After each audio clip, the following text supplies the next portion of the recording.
이 시간 하나님의 말씀 독하겠습니다. 사무엘상 6장 7절부터 보겠습니다.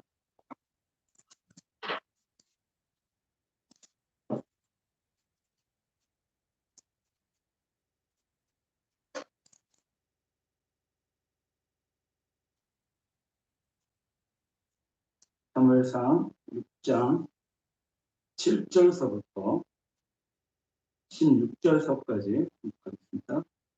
제가 먼저 읽을 때 우리 성도님들 한 절씩 읽겠습니다. 제가 먼저 공독할게요. 그러므로 새 수레를 하나 만들고 멍에를 메어보지 아니한 전나는 소 2마리를 끌어다가 그 수레를 메우고 그 송아리들은 떼어 집으로 돌려보내고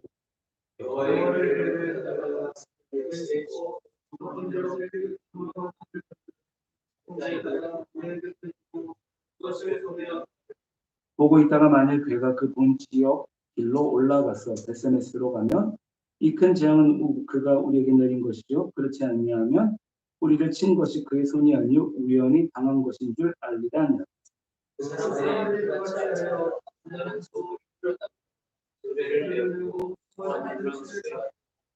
여호와의 궤와 및 근지와 그들의 독종의 형상을 담은 상자를 수레 위에 실으니 암소가 베스메스 길로 돌아가며 그리고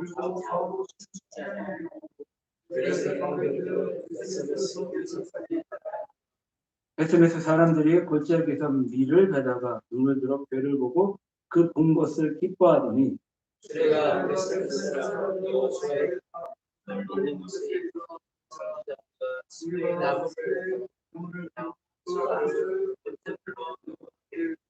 레위인은 여호와의 궤와 그 궤와 함께 있는 그 몸을 담긴 상자를 내려다가 큰 돌 위에 두매 그 날에 베스메스 사람들이 여호와께 번제와 다른 제사를 드리니라. 블레셋 5군대이 이것을 보고 그 날에 에돔으로 돌아갔더라. 아멘. 잠시 교회에서 말씀드리겠습니다. 10월 세 번째 주일입니다. 대면과 그리고 온라인 예배를 드립니다. 우리 교회는 전국 방역방침 4단계에 따라 예배를 드립니다. 다음 주부터 전국 방역방침이 좀 많이 완화가 됩니다. 교회 내에서도 접종 완료자만으로 구성될 경우에 좌석수의 20% 내에서 예배를 드릴 수 있습니다. 그렇지만 혹시 교회에서 예배를 못 드리시는 성도님들은 꼭 인터넷으로 예배를 드리시기를 바랍니다. 신약 역사 순위로 성경 읽기 사도행전과 고린도전서입니다. 꼭 성경 많이 읽으시기를 바랍니다. 북부지방은 청소년부에서 주관하는 다음 세대 축제가 이번 주 토요일, 그러니까 10월 23일 토요일에 오후 3시 의정부 중앙침례교회에서 있습니다. 우리 성도님들 기도해 주시고 많은 관심 가져주시고 특별히 다른 세대가 아니라 여호와 하나님을 아는 다른 세대, 다음 세대가 우리 가운데 넘쳐날 수 있도록 반드시 행사에 참석하지 못하신다 할지라도 이 시간들을 기억하시고 우리 교회 다음 세대를 위해 반드시 기도해 주시기를 바랍니다. 그리고 자주 뵙지 못하는 우리 많은 성도님들 계십니다. 그런데 이제 다음 주부터는 우리가 같이 뵐 수 있을 것 같습니다. 그러니까 오늘 나오지 못하시는 성도님들이 주변에 계시다. 이제 연락하시고 그래서 이제 교회 같이 나오셔서 예배 드릴 수 있도록 권면해 주시고 그렇게 관심 가져주시기 바랍니다. 날이 많이 춥습니다. 우리 성도님들 건강에 반드시 주시기 바랍니다. 어려운 시기에 우리가 다른 무엇보다도 서로 위로하고 격려하고 기도하셔서 우리 교회가 지역을 위해서 기도하고 다음 세대를 위해 준비하는 그런 교회가 되었으면 합니다. 그런 하나님의 영광이 머무는 그런 우리 교회가 되기를. 이제 우리가 같이 찬양곡 하나 주님 앞에 드렸으면 좋겠습니다. 주님이 올라가신 그 길입니다. 찬양 드리는데 특별히 오늘 찬양 가운데 오늘 말씀의 제목이 베스메스라는 암소들입니다. 베스메스라는 암소들은 좌우로 치우치지 아니하고 새끼가 있는 소였는데도 불구하고 그 사명을 잘 감당하기 위해 오직 앞만 바라보고 갔던 그런 짐승들이었어요. 그 짐승들을 기억하시며 우리 예수님 우리를 위하여 그렇게 십자가의 그 골고다 언덕길을 한 걸음 한 걸음 올라가시고 나를 위하여 십자가를 짊어지셨습니다. 우리 주님이 가셨던 그 길들을 기억하시고 그 베세메스 소들이 갔던 주님 앞에 드렸던 그 헌신들, 그 수고와 노력들, 충성들을 기억하시며 우리도 주님 은혜 가운데 그러한 삶을 살길 원합니다라는 믿음의 찬양의 고백을 주님 앞에 좀 드렸으면 하는 바람이 있습니다. 이전 찬양 드릴 때 가사를 깊이 음미하시며 주님 앞에 마음을 내어놓는 복된 시간이 되었습니다. 같이 찬양 드리겠습니다.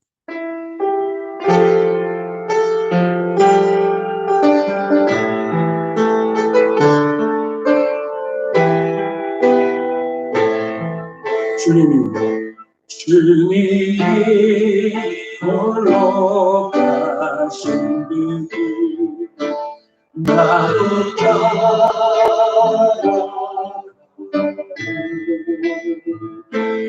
모든 물과 비르시 길을 나로 가오 험한 산도 나는 찬송 바다 끝이라도 나는 찬송 주가 저를 위해 나를 버리는 아버지 나를 보내주고 나를 달려가겠소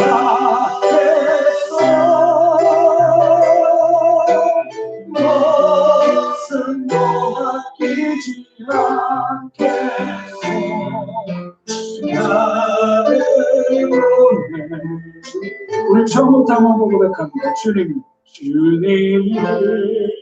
홀로 가신 길 나도 따라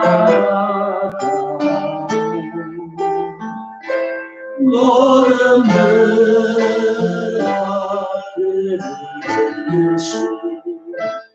길을 나도 가오 험한 산도 나는 괜찮소 바다 끝이라도 나는 괜찮소 주가 저들을 나를 어디에 바라오 아버지 나를 보내주소 나는 달려가겠소 무엇은 아끼지 않겠소 나를 보내주고 세상은 나를 미워해도 세상이 나를 미워해도 나는 사랑하겠소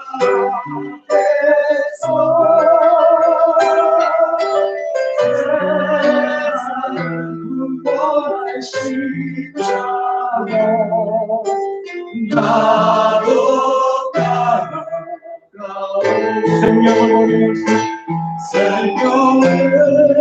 버린 원석같이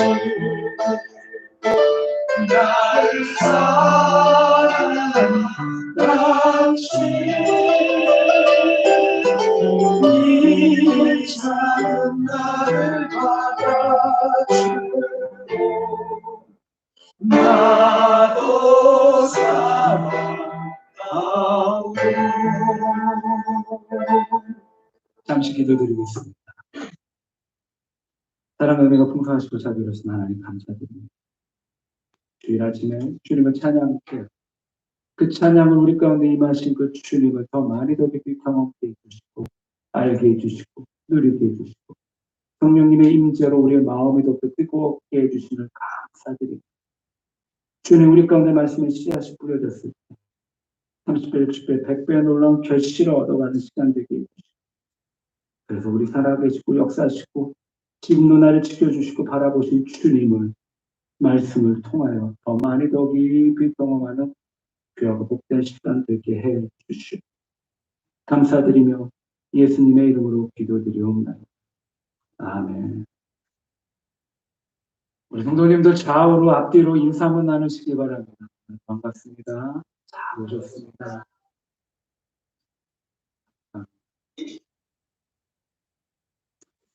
우리 사랑하는 성도님들, 함흥차사라는 사자성어를 들어보셨을 것입니다. 그 의미 있는 심부름을 가서 아무 소식이 없이 돌아오지 않거나 그렇지 않으면 늦게 오는 사람을 비유적으로 말하는 그런 의미입니다. 오늘 말씀 서두에 그 의미를 제가 설명해 드리겠습니다. 잘 들어보시면 오늘 말씀과도 깊은 연관이 있습니다. 조선을 창업한 사람이 있죠. 태조 이성계입니다. 아마 역사에 관심이 많으신 성도님들이든지 아니면은 텔레비전에서 많이 방영했던 대하 역사 드라마라든지 소설 가운데 관심이 있으신 분들은 아마 잘 아실 것입니다. 조선을 창업한 태조 이성계는 나라의 정권을 누구한테 물려주느냐? 둘째 아들이었던 정종에게 물려줍니다. 그리고 나서 이성계는 자신을 함경남도 중남부에 있는 함흥으로 자기 거처를 옮겨갑니다. 우리가 잘 알고 있는 함흥냉면으로 유명한 그곳이지. 비록 이성계가 정종에게 왕위를 물려주었지만 이 둘째 아들 정종은 심약한 왕으로 안타깝게도 아버지가 물려준 왕권을 제대로 지켜줄 만한 그런 인물은 되지 못했습니다. 이런 와중에 태조 이성계 아들 가운데 가장 야심이 많았던 아들이 있었습니다. 다섯 번째 아들, 바로 이방원이었죠. 이방원. 이 이방원이 이복 형제들을 다 죽여버리고 왕위를 찬탈합니다. 그리고 이방원이 왕위에 오르자 소위 왕위 정통성 시비로 문제가 발생하게 됩니다. 사람들은 이방원이 차지하고 있는 그 왕위를 인정하지 않습니다. 그도 그럴 것이 정통적인 아버지 앞에 왕위를 인정받았던 형 정종을 협박하고 왕위를 강제로 빼앗은 그런 상태였기 때문이지. 그리고 다른 형제들 다 죽이고 나서 얻은 그런 왕 자리였기 때문에 사람들은 이방원의 그 잔인성과 그리고 그 왕의 정통성을 인정하지는 않았습니다. 그리고 이방원은 고민 끝에 함흥에 있는 아버지 이성계를 한양으로 모시고 오려고 합니다. 자신 곁에 두게 하면서 자신의 입지를 강화하게 하려는 그런 계획이었죠. 이 아버지를 모시기 위해 함흥에 뭘 보내느냐? 차사를 보냅니다.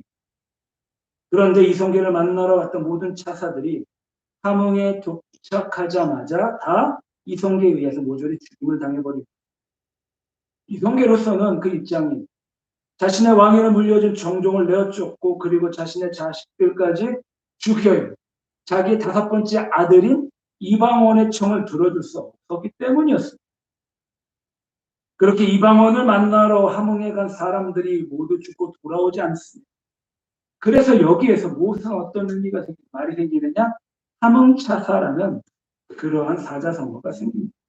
그러니까 가기만 하면 돌아오지 않는다라는 의미를 가졌습니다. 아무도 이제 이성계를 만나러 함흥에 가지 않습니다.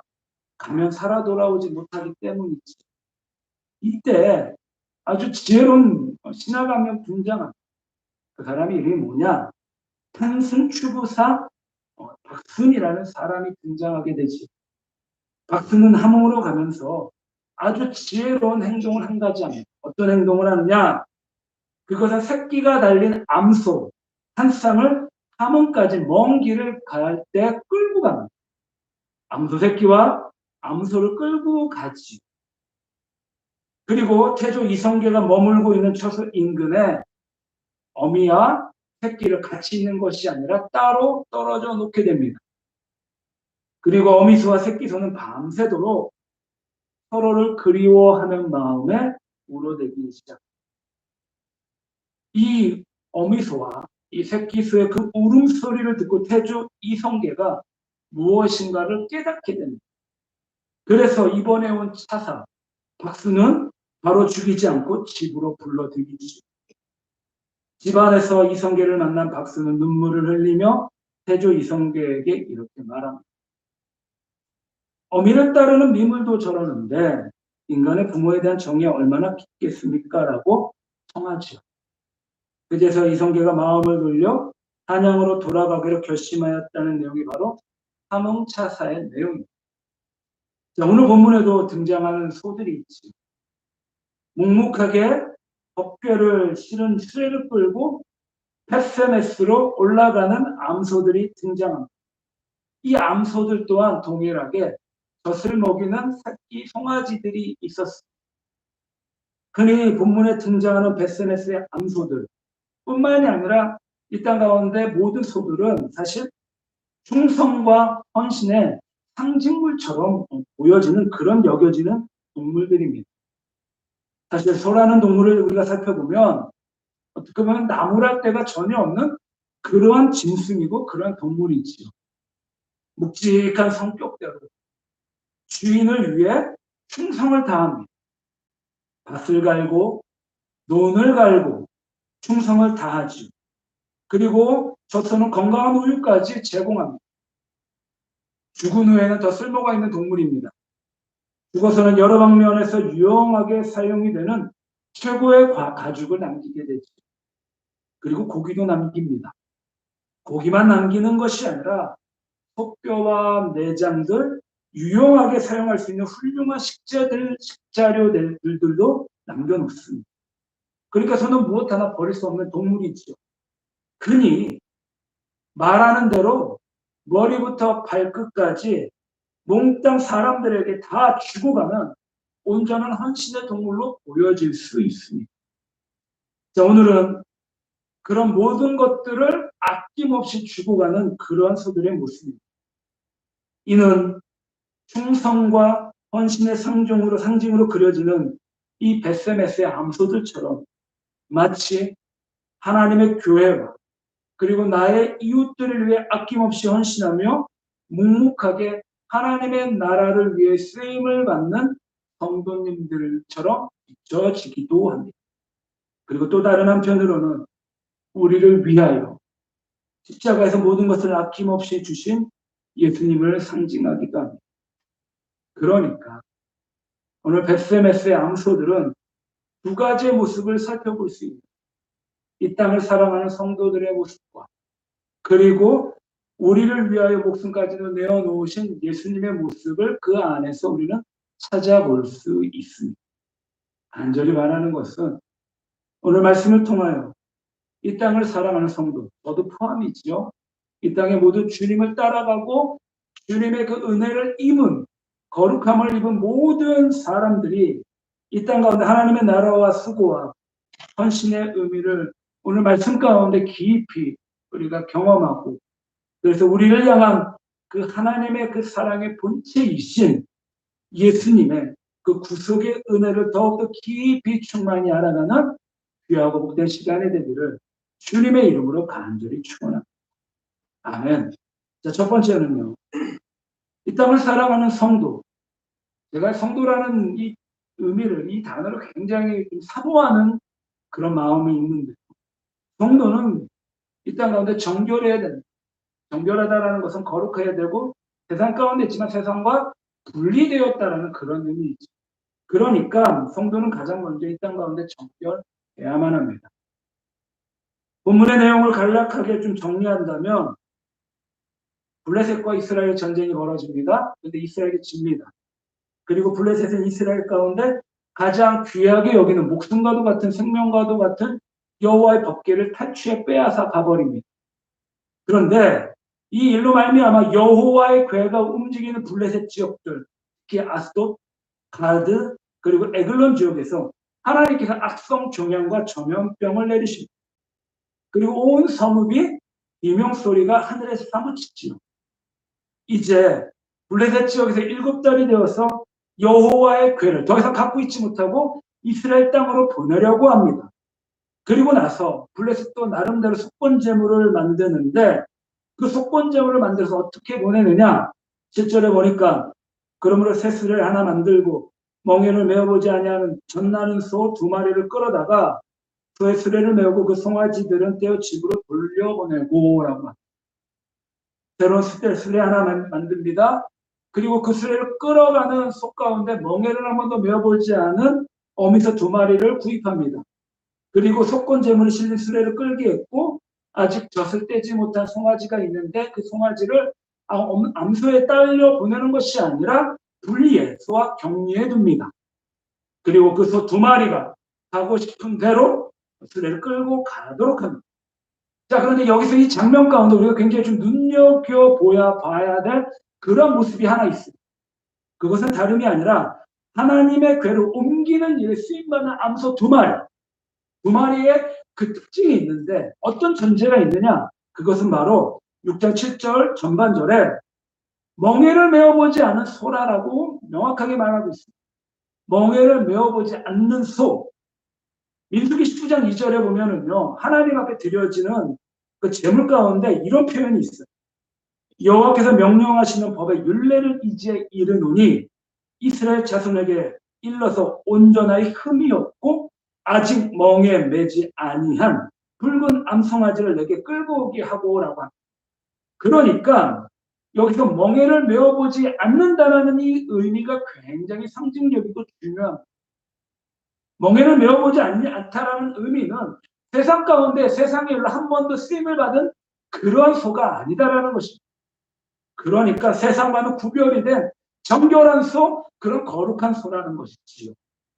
그러니까 이 땅 가운데 멍에를 한 번도 메어보지 아니한 암소처럼 이 세상을 살아가는 성도의 삶 가운데에도 하나님 앞에 우리가 쓰임을 받는다라고 하면 세상과는 분리된 반드시 우리가 먼저 정결케 되는 그런 삶을 살아야 된다는 것입니다.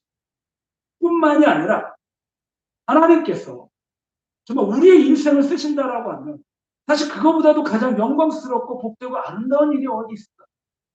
하나님께서 성도의 삶을 쓰시려고 한다면 하나님께서 먼저 성도들을 정결케 만들어 주십니다. 우리가 주님 앞에 쓰임받기 위해 우리 스스로가 주님 앞에 날마다 회개하며 하나님 앞에 나아가며 정결케 되기를 원하지만 또한 하나님께서도 우리를 쓰시기 위해서는 하나님께서 먼저 우리를 정결케 만들어 주신다라는 것이지요. 사실 우리가 성도라고 부름받는 그 전제 조건이 있습니다. 그것은 바로 거룩이지요. 그래서 우리는 거룩한 무리들입니다. 베스메스로 가는 소는 멍에를 본 적이 없다라는 것에서도 정결하지만 하나님의 궤를 운반하는 일에 쓰임받게 되었다라는 것만으로도 거룩하게 되었다라는 것입니다. 따라서 성도들이 하나님 앞에 가져야 할 것은 가장 먼저 정결이고 가장 먼저 거룩입니다. 주님의 능력과 성령의 은사를 사모하는 자, 거룩한 자에게 주시는 것이기 때문이지. 그래서 침례 요한도 예수님께서도 가장 이 땅 가운데 첫 번째 하셨던 말씀이 뭐였습니까? 회개하라. 회개하라라고 예수님께서, 그리고 침례 요한도 그렇게 말씀하셨습니다.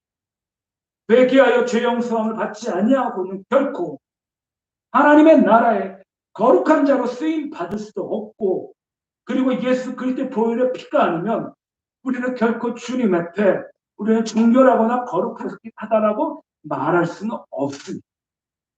그러기에 신앙의 시작은 가장 먼저는 정결케 되는 것이고 거룩하게 되는 것입니다. 그리고 신앙은 그 정결함과 거룩함을 평생 우리가 주님을 만나는 그날까지 하나님의 나라에 이를 때까지 지키고 또 지켜나가야만 합니다. 그리고 이것을 신학적인 용어로 성화라고 하죠. 주님 만나는 그날까지 우리를 거룩하게 여겨 나가는 것. 레위기 10장에 보면은요, 아론의 4명의 아들이 나옵니다. 그들의 이름이 나답, 아비후, 엘르아살과 이다말이지. 그런데 아론의 제사장, 하나님의 제사장입니다. 그 제사장 아들 2명, 나답과 아비후가 다른 불을 가지고 하나님께 분향하려고 하다가 하나님의 불이 그들을 삼켜버립니다. 그러니까 하나님의 제사장 아들 아론의 2명의 아들이 죽어버리고 말았습니다. 이들은 하나님을 섬기지 않는 사람들도 아니었고 불신자들도 아니었습니다. 그런데 하나님을 잘못 섬겨서 죽임을 당합니다. 이는 하나님의 거룩을 잘 몰랐기 때문이지. 하나님이 허락하지 않는 불을 가지고 너무나 안타깝게도 나아갔던 것이었습니다. 하나님을 섬김에도 성경적인 법과 성경적인 원칙들이 있습니다. 그래서 우리는 하나님을 잘 알고 하나님을 잘 섬겨야만 합니다. 내 생각, 내 마음대로 하나님을 예배하고 하나님을 섬기는 것이 아니라 하나님께서 우리 가운데 말씀하신 그 모습 그대로 그 모습을 따라가며 하나님을 예배해야만 합니다.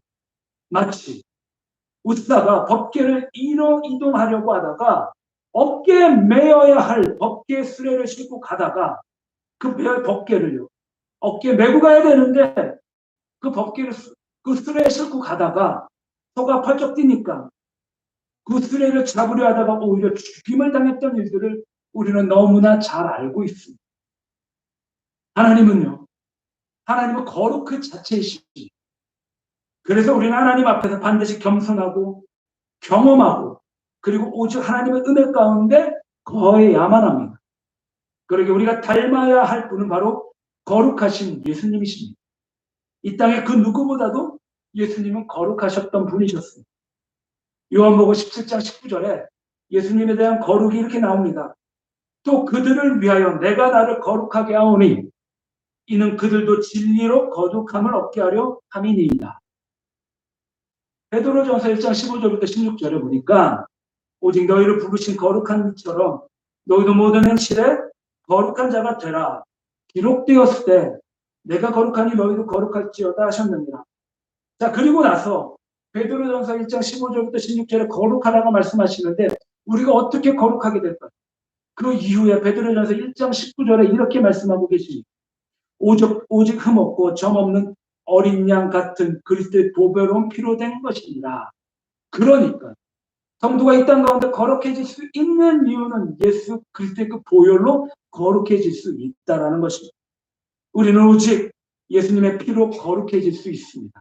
그럴 때 어떤 일들이 벌어지느냐? 그 거룩으로 말미암아 디모데후서 2장 20절부터 21절에 그릇에 대한 비유들이 나옵니다. 큰 집에는 금그릇과 은그릇뿐 아니라 나무그릇과 질그릇도 있어 귀하게 쓰는 것도 있고 천하게 쓰는 것도 있나니 그러므로 누구든지 이런 것에서 자기를 깨끗하게 하면 귀히 쓰는 그릇이 되어 거룩하고 주인의 쓰심에 합당함의 모든 선한 일에 준비함이 되리라. 사랑하는 성도님들, 우리가 주님의 예수님의 그 보혈로 깨끗함을 입고 그리고 성도가 그 안에서 정결화가 되고 거룩하게 되어서 이런 놀라운 깨끗한 그릇으로 주님 은혜 가운데 우리는 쓰임을 받는 성도의 삶을 살 수 있습니다. 그러기 위해서는 우리가 가장 먼저 정결해야만 합니다. 우리 성도님들 이 땅 가운데 깨끗하시기를 바랍니다. 이 땅 가운데 거룩하시기를 바랍니다. 오늘 본문에 하나님의 궤를 옮기는 일에 쓰임받는 두 암수는 정결했기 때문에 세상과는 쓰임받지 않았기 때문에 멍에를 메어보지 않았기 때문에 하나님의 그 놀라운 그 궤를 끌 수 있는 놀라운 영광을 얻었습니다. 그리고 거룩하게 아름답게 쓰여졌습니다. 그래서 세상과 구별된 성도로서 오직 예수 그리스도의 그 보혈로 하나님 앞에 아름답고 귀한 보배로 그 놀라운 그릇으로 쓰임받는 성도님들이 되시기를 주님의 이름으로 간절히 축원합니다. 아멘. 자, 우리는 정결해야 됩니다. 그러면 어떤 일이 벌어집니까? 우리가 정결해졌을 때 우리가 주님 앞에 번제로 우리 삶을 드려질 수 있습니다. 암소들은요, 놀랍게도 번제로 그의 삶을 다 바쳐집니다. 12절에 암소가 벳세메스 길로 바로 행하여 대로로 가며 갈대 울고 좌우로 치우치지 아니하였고 블레셋 방백들은 벳세메스 경계선까지 따라다니라. 자, 이곳 벳세메스의 그 지역의 의미가 뭐라고 하냐면 태양의 집이다라고 합니다. 그러니까 이곳은 옛날 가나안 사람들이 여호와 하나님을 믿는 것이 아니라 우상을 숭배했던 그런 지역이었어요. 그 지역의 이름이 바로 벳세메스였죠. 당시 이곳은요, 예루살렘을 딱 보시면은 동쪽과 서쪽이 있는데 서쪽은 저기 지중해 쪽 방향입니다. 그런데 블레셋은 지중해 쪽에 살고 있었죠. 예루살렘 서쪽으로 약 22km 정도 되는 곳에 위치했던 곳이 바로 벳세메스였고 지중해 가까이 있었던 블레셋 땅에서 가장 지근거리에 있었던 도시였습니다. 그리고 이곳은 제사장의 성읍으로 지정된 유다 지파의 땅이었습니다. 그러니까 법궤를 보내는데 이 법궤를 아무나 낼 수 있는 것이 아닙니다.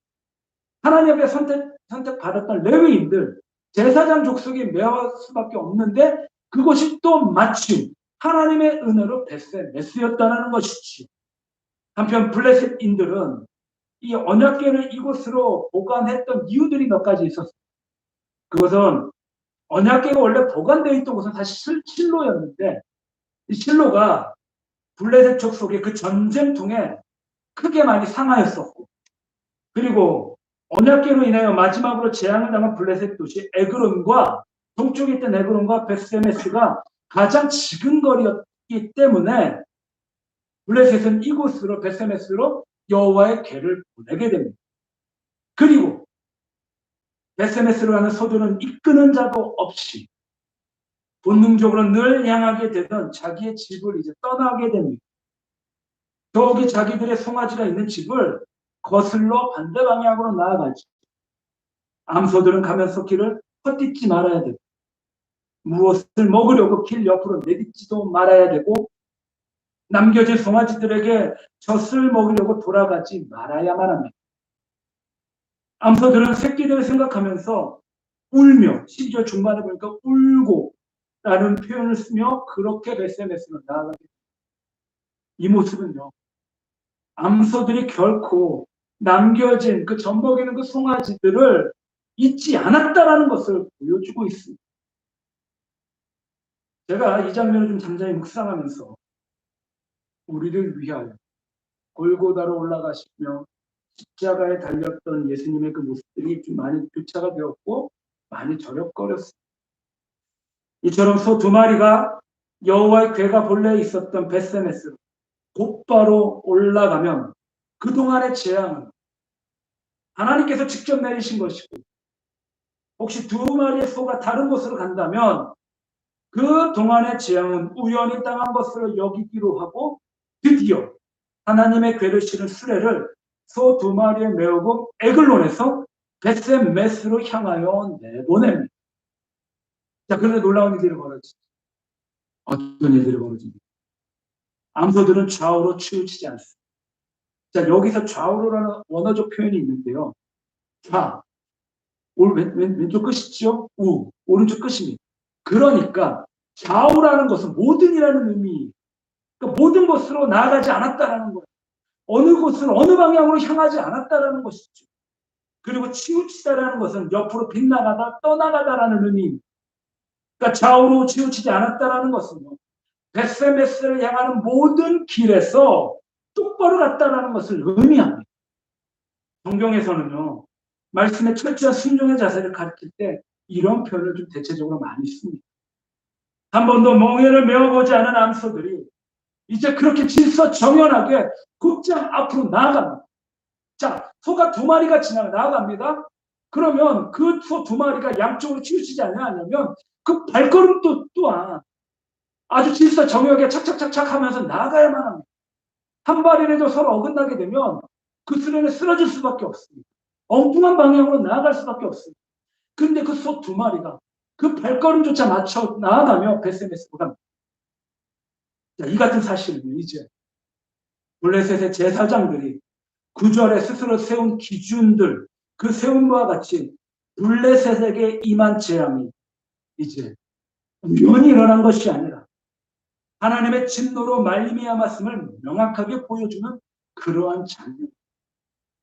이제 한 번도 멍에를 메어보지 못한 소들이 수레를 이끌고 조용히 앞으로 나아갔다라는 것. 더군다나 그냥 소가 아닌, 일반적인 소들이 아닌 새끼 송아지를 둔 상태에서 좌우로 치우침이 없이 곧장 갔다라는 것은 분명 이 소들이 하나님의 강하신 능력으로 말미암아 하나님의 뜻대로 움직였다는 사실을 충분히 우리 가운데, 그리고 블레셋 가운데 일깨워 주고 있습니다. 실로 하나님께서는 천상천하에 존재하는 모든 만물을 하나님의 뜻대로 움직이시고 주관하시는 만유의 주인이심을 명확하게 보여주는 그러한 장면. 13절에 이제 그 언약궤를 받는 이스라엘 사람들의 기쁨이 나옵니다. 베스메스 사람들이 골짜기에서 밀을 매다가 눈을 들어 궤를 보고 그 본 것을 기뻐하더니, 팔레스타인, 즉 가나안 지역에서, 지금도 이스라엘 땅이죠. 그 지역에서 밀수업은 보통 5월에서 6월경에 이루어집니다. 그러니까 언약궤가 돌아오던 그때가 밀을 수확하는 시기였기 때문에 여호와의 궤가 들어오는 장면은 많은 사람들에 의하여 곧바로 목격이 되어야 됩니다. 언약궤가 이스라엘 경내로 들어온 것을 본 베세메스 사람들은 어땠어요? 그 마음이 정말로 기뻐했을 것입니다. 언약궤를 빼앗겨 하나님의 영광이 이스라엘에 떠난 것으로 알고 시리에 빠진 이스라엘 백성들에게 있어서 언약궤가 들어온다는 것은 다시금 이스라엘 가운데 하나님의 영광이 임하는 것과 같은 감격과 그런 기쁨이 되었을 것입니다. 여기서 기뻐하다니라는 이 원어적 표현 또한 좋았다. 그냥 일반적으로 보고 기뻐했다 그런 정도가 아니라 온 마음으로, 온 힘으로, 온 생각으로 기뻐했다라는 그러한 표현입니다.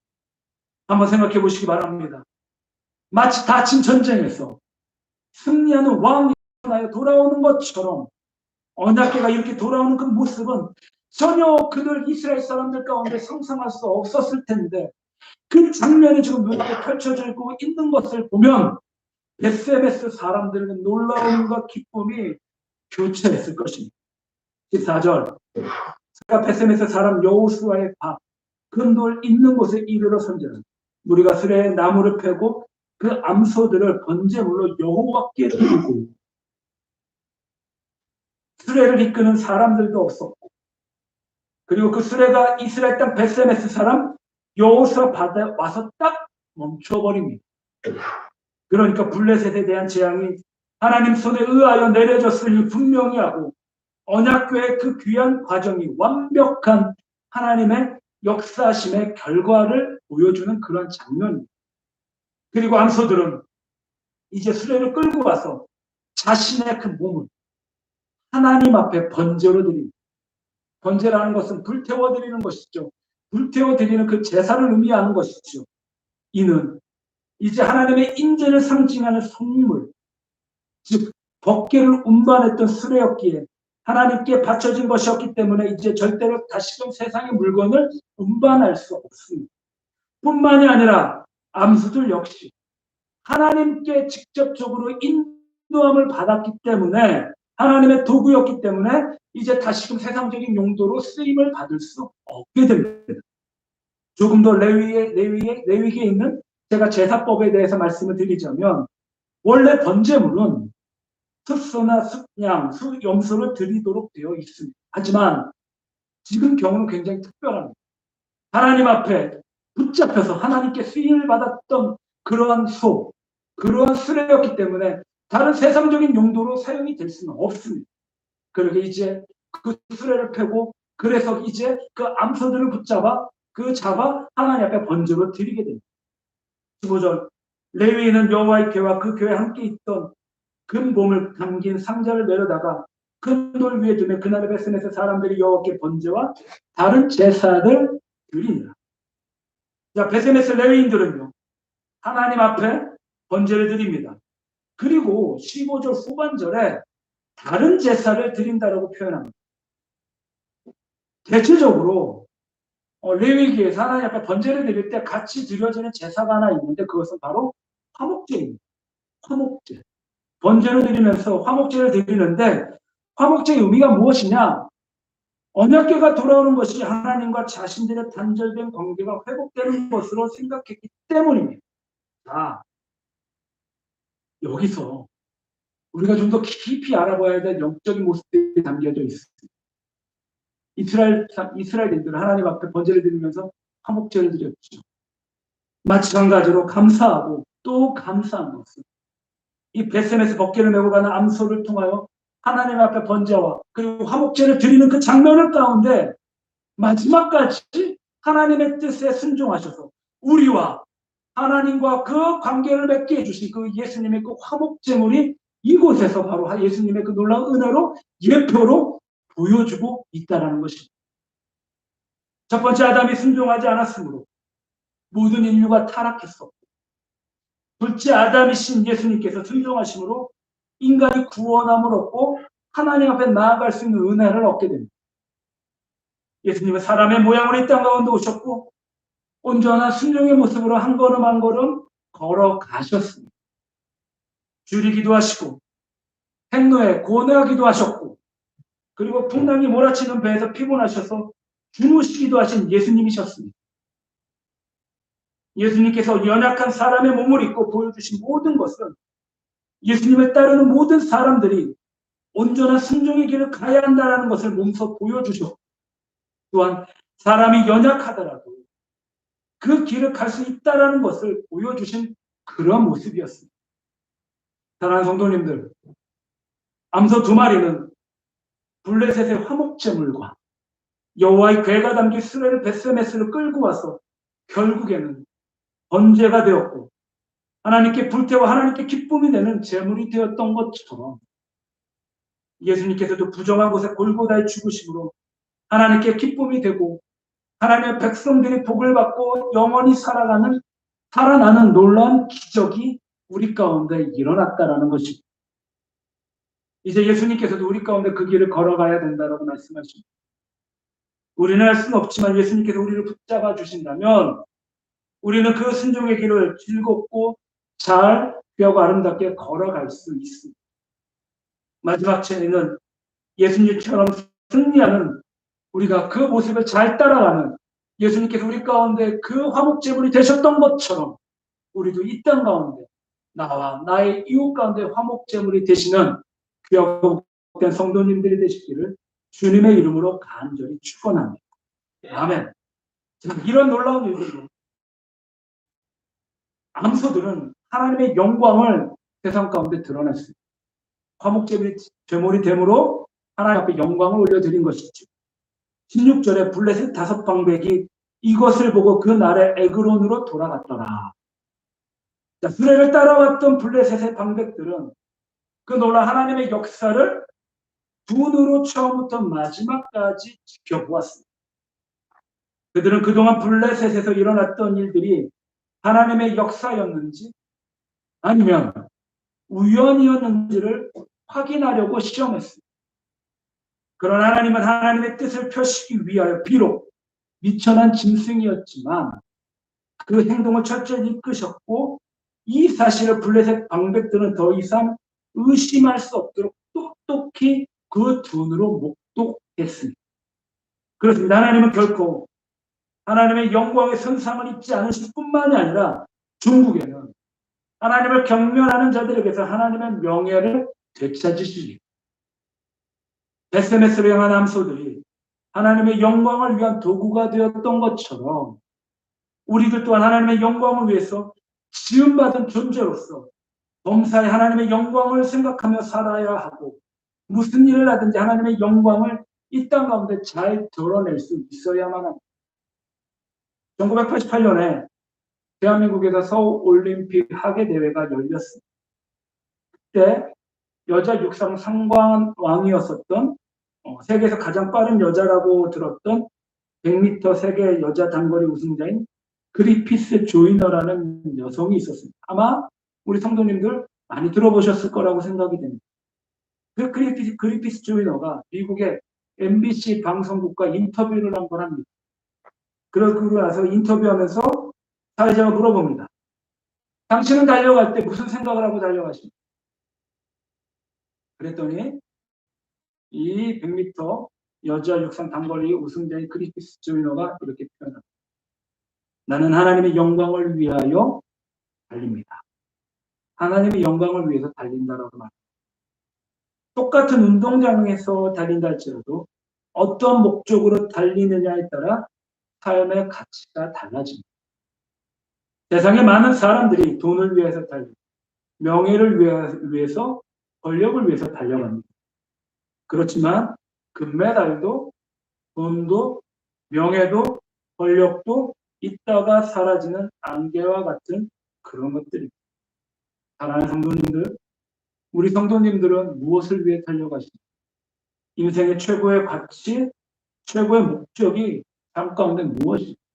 한번 깊이 고민해 보시기를 바랍니다. 성도들에게 있어서 최고의 가치 있는 삶은 나의 직업, 나의 행동, 나의 말을 통해서 내 삶의 모든 영역을 통해서 하나님께 영광을 돌리며 사는 것입니다. 고린도전서 6장 20절에 값으로 산 것이 되었으니 그런즉 너희 몸으로 하나님께 영광을 돌리라. 하나님께 영광을 돌리라. 고린도전서 10장 31절에 우리가 너무나 잘 알고 있는 말씀이죠. 그런즉 너희가 먹든지 마시든지 무엇을 하든지 다 하나님의 영광을 위해서 하라. 사랑하는 성도님들, 우리 이 땅을 살아가면서 오직 하나님의 영광을 위해서라는 분명한 삶의 목적을 가지고 우리 인생을 살아가야만 합니다. 비록 우리 자신이 미미할지라도 그럼에도 불구하고 하나님이 그 뜻 앞에 철저하게 순종하고 온전히 헌신할 때 그 가운데 하나님의 놀라운 영광이 이 땅 가운데 드러나게 됩니다. 그래서 주님께 쓰임받고자 하는 그 마음과 주님을 향한 열정과 그 열망을 가지시고 우리를 구원하신 하나님, 우리를 사랑하신 하나님의 영광을 온 세상 열방 만방 가운데 드러내시고 나타내시고 잘 비춰내시는 귀하고 복되고 아름다운 성도님들이 되시길 또한 주님의 이름으로 간절히 축원합니다. 아멘. 말씀을 정리하겠습니다. 마치 베세메스로 가는 소처럼 예수님께서도 그 하나님의 뜻을 따라 골고다 언덕의 십자가를 향하여 좌우로 치우치지 아니하시고 바로 나아가셨습니다. 그리고 끝내 십자가 위에서 성자 하나님의 생명을 우리 가운데 하나도 남김없이 아낌없이 내어주셨습니다. 우리를 위하여 하나님과 우리 사이의 화목제물이 되셨습니다. 이제 성도는 믿음의 주여 우리를 온전케 하시는 우리 구주 되시는 예수 그리스도만 바라보아야만 합니다. 또한 그리스도 예수 안에서 하나님께서 부르신 그 부르심의 상을 목표로 바라보고 한 걸음 한 걸음 달려 나아가야만 합니다. 그러면 그 하나님께서 우리를 높여주실 것입니다. 그 하나님께서 천국에서 우리를 향한 영광의 면류관을 예비해 주실 것입니다. 간절히 바라는 것은 베세메스의 그 암소들처럼 예수님을 닮아서 주님 앞에 정결하게 쓰임받고 그래서 예수님의 그 놀라운 복음을 세상 가운데 널리 전하고 주님께서 주신 그 사명들을 이 땅 가운데 잘 감당하시는 귀하고 복되고 아름다운 성도님들이 되시고 주님의 이름으로 간절히 축원합니다. 아멘. 기도하겠습니다. 사랑과 은혜가 풍성하시고 자비로우신 하나님 아버지, 예수님의 은혜로 우리를 불러주시고 베세메스의 암소들처럼 하나님의 거룩에 참여하여 온전한 충성과 헌신으로 하나님의 일들에 우리가 쓰임받게 하여 주셔서 깊은 감사를 드립니다. 우리가 주님의 마음을 더욱더 본받고 알기를 원합니다. 세상을 본받는 것이 아니라 세상을 따라가는 것이 아니라 베세메스를 향하여 곧바로 나아갔던 것처럼 우리도 주님을 향해 곧바로 나아가는 그런 삶이 되기를 원합니다. 그래서 주님께서 우리 가운데 명령하신 지상 사역을 이 땅 가운데 잘 감당케 하여 주시옵시고 예수님의 그 십자가의 사랑을 더욱더 깊이 깨닫고 알아가 우리의 신앙들이 성장하고 성숙하여져 나의 이웃을 내 몸같이 사랑하며 섬기며 아끼고 그리고 예수님께서 우리를 향하여 그 화목제물이 되셨던 것처럼 우리들 또한 세상에 나의 이웃에 주님을 향한 화목제물이 되게 하여 주시오. 감사드리며 예수님의 이름으로 기도드리옵나이다. 아멘.